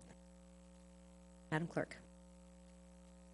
All those in favor? All those in favor? Aye. Opposed? Letter D, resolution to approve small claims tax refunds 2017 Village of Ossining tax rolls. Whereas small claims tax proceedings were instituted against the town of Ossining by certain Village of Ossining taxpayers as set forth hereafter petitioners seeking a review of the 2016 Town of Ossining tax assessment of their property located in the Village of Ossining, as that Town of Ossining assessment roll affects the 2017 tax roll of the Village of Ossining. And whereas the Village of Ossining ceased being a tax assessing unit in 1989 and now adopts the Town of Ossining assessment roll for the Village of Ossining as prepared by the assessor of the Town of Ossining for all subsequent years. And whereas a stipulation of settlement was entered into between the petitioners and the tax assessor of the town of Ossining, correcting, fixing, and reducing the assessed valuation of the aforesaid real property and the improvements situate thereon, and petitioners, which stipulation was so ordered by the judicial hearing officer reviewing such matter, and which reduction is assessed value and is set forth below. And whereas the aforesaid stipulation as ordered provides, among other things, the tax assessment for the year 2016 for the subject premises be reduced as stated below, that such assessment roll be corrected to reflect the reduction in assessment, and that a refund of the taxes paid on the amount of the reduction of the assessment be made to the petitioner. Now therefore be it resolved that the Board of Trustees of the Village of Ossining hereby authorizes and directs the village treasurer to correct the adjust the tax roll of the Village of Ossining for 2017 in the total amount of $11,322.23 to reflect the reductions in assessment and enumerated below, and that a refund of the taxes paid as stated therein be made. List is available on file in our office. Do I have a motion? Second. On the board. Madam Clerk. All those in favor? Aye. Opposed? Letter E, resolution for appointment to Village of Osting's Board of Ethics. Whereas pursuant to Section 17-5A of the Village of Ossining Code, the Board of Trustees shall appoint members of the Village's Board of Ethics. Now be it resolved that upon the due deliberation, the Board of Trustees appoints Sonia Tanksley, Esquire, to be a member of the Village's Board of Ethics for a term of 3 years from the date of her appointment. Do I have a motion? So moved. Second. I didn't read this carefully. 3 years from the date of her appointment is a weird time of year. We usually do it uniform, either calendar year, the end of December, or the mid-year. I don't think that the code for Board of Ethics has a time frame. Like, for example, Planning Board, I think, is February 1st. Okay. But ours, but I don't think the ethics has that in terms of when that goes. Okay. And in this case, it probably is a good thing. The rest of the folks have a very close date. Filled. We just filled three, So we three at the same stagger time. them by year.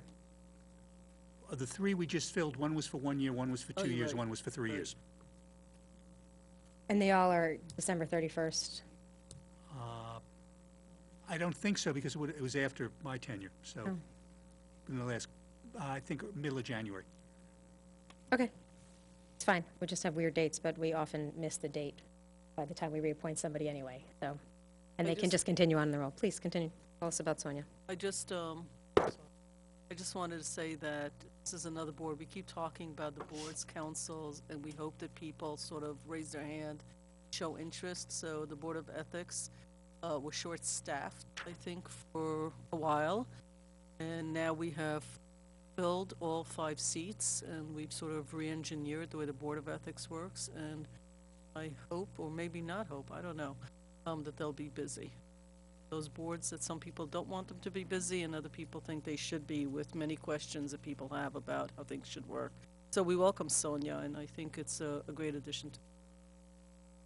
And I'll just remind folks, literally raising your hand is what we're asking you to do. And if you go on our website, there's an icon with raised hands that gives you all the information you need to be able to let us know that you're interested in any of the boards, committees, and commissions. And most of them at this point either have a vacancy or they have expired terms. So there are a lot of opportunities for new voices to jump in, and we very much encourage you identify any and all possible appointments that would be of interest to you.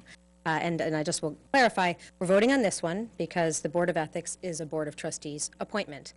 Earlier this evening, you heard Interim Manager Fioli acknowledge that he will be appointing a new member of the Historic Preservation Commission. That is a manager appointment. But all of them are just listed on the website, and who does the appointment is not terribly relevant to whomever is raising their hand and wants to serve. So we encourage you to please do that. Madam Clerk. All those in favor? Aye. Opposed? Continuing business of the board. New business of the board. None. Visitor recognition. Is there anyone here who wishes to address the board? I believe there is.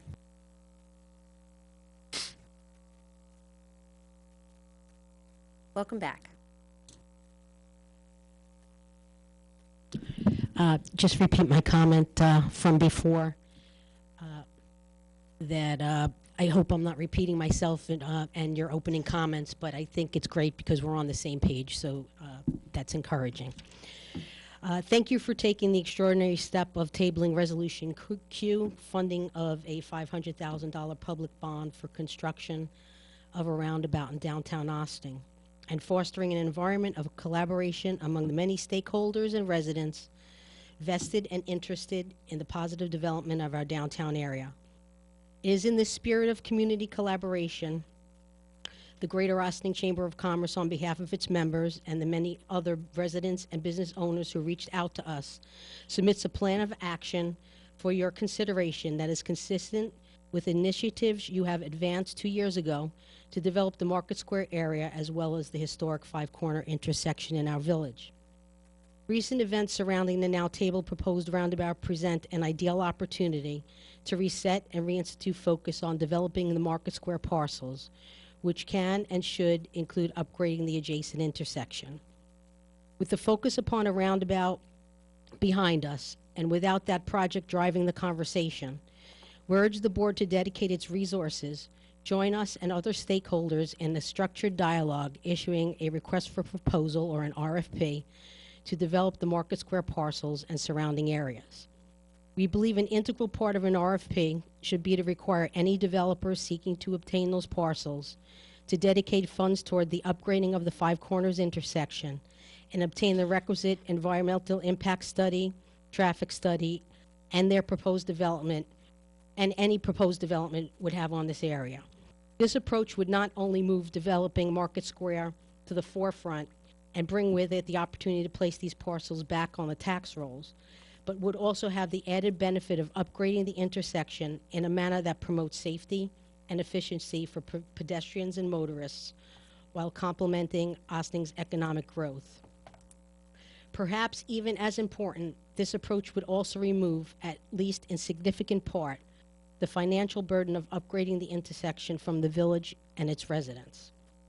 We urge the board to engage the chamber and include the Historic Preservation Commission, Planning Board, Architectural Review Board, and Downtown Economic Development Committee in this process, and the many interested residents and business owners, a practice we feel encouraged the board to embrace the positive and welcome public comments regarding the enhanced communication willingness to reassess this matter. In this regard, as a demonstration of the commitment to engage the community in good faith, collaborative discussions, and decision-making on this issue, we ask that the board should formally repeal Resolution Q. The Chamber, Working Committee, and representative stakeholders would welcome the opportunity to meet independently to discuss how we can assist in instituting this process. I'll have John Van Steen read the last sentence, if that's okay? Sure.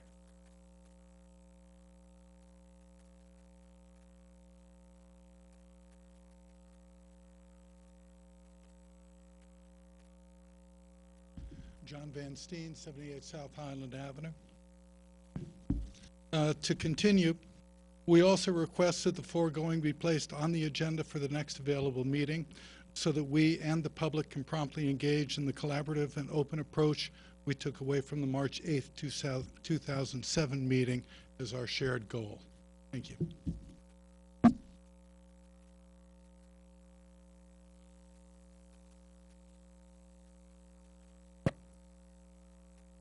Well, I just have a question.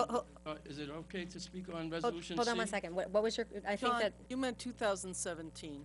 Okay. Say 2007 instead of 17, that, Yes. okay. All right. I yes. just Is that want to okay? make sure I heard the right thing. I wasn't sure. Miguel, Okay. you have 3 minutes to say anything you'd Okay, like. thank you. Miguel Hernandez, 10 North Water Street. The only question I have with regard to Resolution C, public hearing for the weight limits. I think it's a good move. However, I do have a question with regard, how are we going to enforce this? I live on, just off of Snowden Avenue, which also has weight limits. And just anecdotally, I can tell the board, I see trucks which clearly exceed the limit or appear to, and nothing ever happens. I've never seen trucks stopped and so forth. So I think one of the things to be concerned about in passing this resolution is how are you in fact going to enforce it. Can you stop the clock for a second, Chief? Did you have further comments, or was that your only question? I have an announcement of an event, but I just, because if you had further comments, then I think we might be able to address some of your concerns. Maybe the Okay. engineer or the police chief could, Okay. about the weight limits questions. Well, I think we're both going to say the same thing. Snowden Avenue used to have a weight limit restriction, but it was lifted, and maybe the chief can help me out with Used them, to about have. 5 years ago. It was really done in conjunction with some of the concerns with truck traffic in the downtown, and also the anticipated truck traffic with the development that was going to be taking place at the waterfront. okay, I think there's still a sign there. Anyway, so you know, maybe off camera we could discuss when that weight limit was removed and why and so forth. Okay. Okay, sure, no problem. But Miguel, Miguel, you still have time if you wanted to make another announcement of something. Bell has Just, not gone off. just a quick announcement. On Sunday, April 23rd, 2017, at 2 p.m., there will be an event in downtown Ossining. It's called Happy Birthday, New York. And we will be commemorating the 270th birthday of the Constitution of the State of New York. We will be having a patriotic music. We will be having a colonial era drum and fife band. We will also be having recorded music. Bells from the various churches will ring in unison. No, we're not going to have a cannon go off, but anyway. So, and we are asking various elected officials to come and participate and make a toast to happy birthday toast to the state of New York in the languages of the people who lived here in the 18th century. So we will have a speaker who will speak in Algonquin, English, Dutch, and we'll see who else we can get to make the toast. There'll be refreshments available. So I hope you can all make it and watch for the announcements. Thank you. Looking forward to it.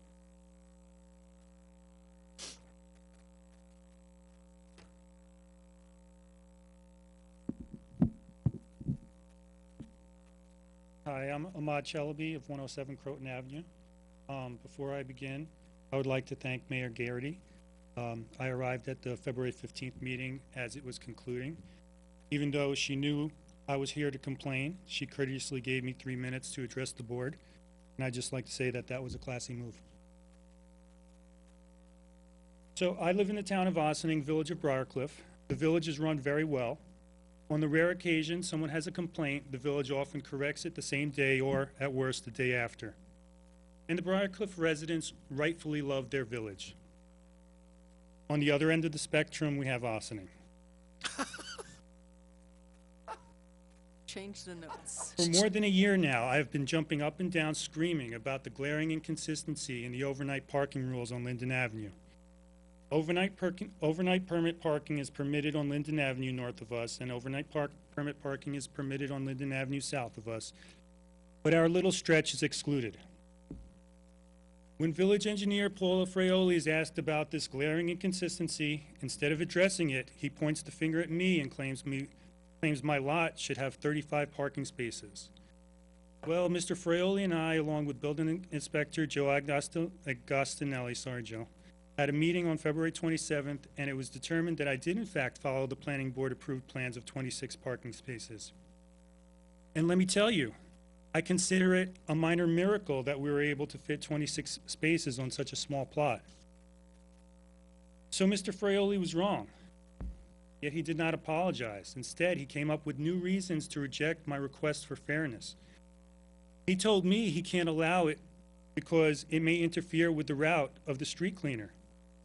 Let me reiterate, this part of Linden allows it, this part doesn't, and this part does. So, what route is the street cleaner taking? Is he dropping in from outer space to clean our part of Linden, but instead of continuing on Linden, he blasts off to continue on his route on Mars or Venus or Pluto? I am Arab, I am Muslim. The only logical conclusion one can draw here is discrimination. Paul Fraioli is a bigot and he should be fired. Enough. Thank you for your comments. You're done. This is not a forum for flailing accusations and name-calling of anyone who works for this village. You may submit your comments in writing.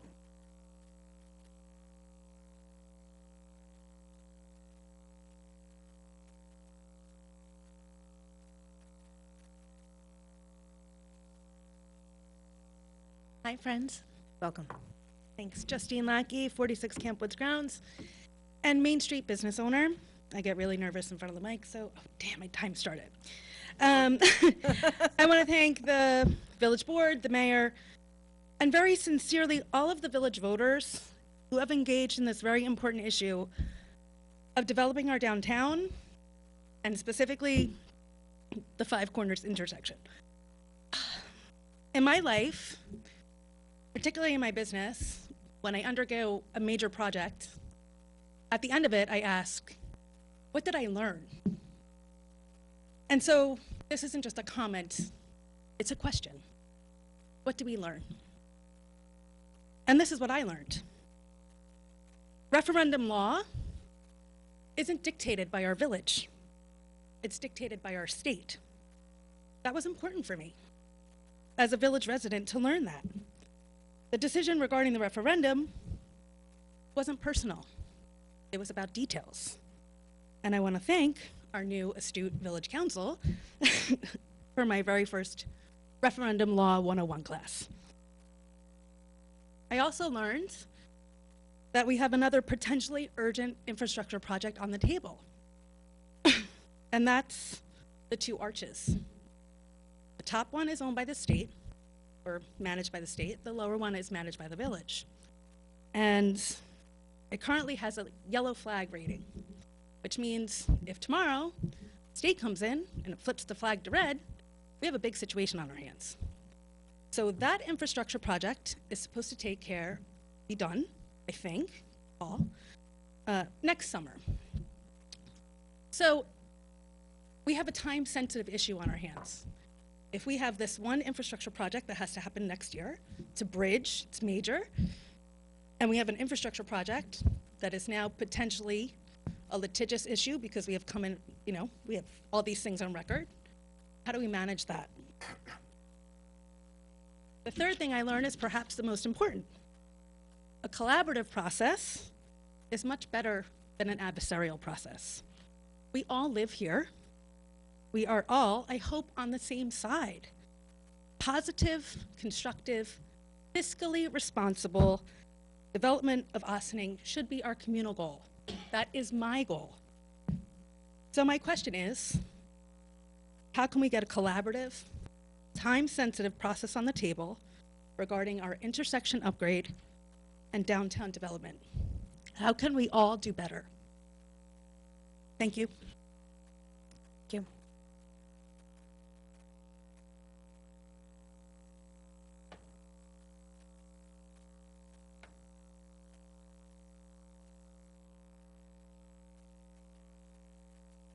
Kaya Gam, 55 Walden Road, 127 Main as well.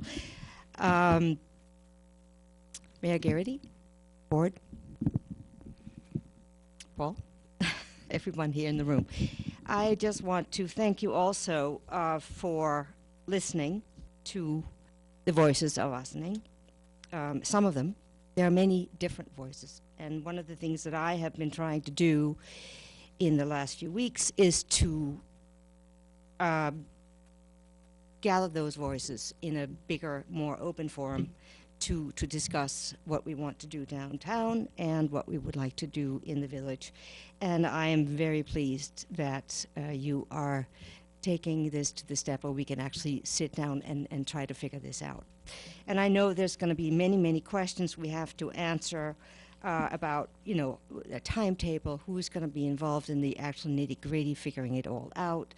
there are many things, but I also trust that that is something that's on the table with you and that you will be starting to talk about both in relationship to broader meetings and into putting committees, possible committees together. We have a lot of newcomers in the village every day, and memories is short also. So we have a lot of people that constantly has to be informed about who we are, what we do, and how we do it, what is available to them, what they can become engaged in. And I know, because I've been speaking to people, there are a lot of people here in the village who actually have a lot of professional background that we can draw on in relationship to what we want to do downtown. And I think that's one of the things that I will put maybe even in collaboration with Justine. We will try to reach out to some of the people we know and ask them, who do you know? So we can get some of the people that we know have some qualities that we should draw into the mix. And some of them are very new here, some of them been here for longer. And that is a process that I will keep working on. And then a few small other things. The film that is going tomorrow, actually, we have some very local people in Austin who were involved in that project, who were part of the whole coordination of it in 1995. So it's very interesting, and they will be there tomorrow. So we have some real stars in our midst. And I think the other small thing I can just get in here is that 200 Main is sort of seemed dormant to everybody, but I met with the architects who was not familiar with historic restoration today, who just asked questions about how they could approach some of the things. And I know they have been in touch with Paul Fraioli as well. And this is sort of, I feel that this, as the Historical Commission, we can give that advice as well. Thank you so much. Thank you.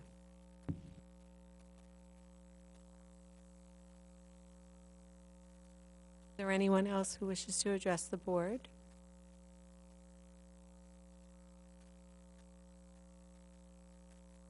Not seeing anyone? Do I have a motion to adjourn into executive session for personnel? So moved. On the board, Madam Clerk. All those in favor? Aye. Opposed? And with that, we look forward to seeing you at next week's work session. This meeting is adjourned to executive session.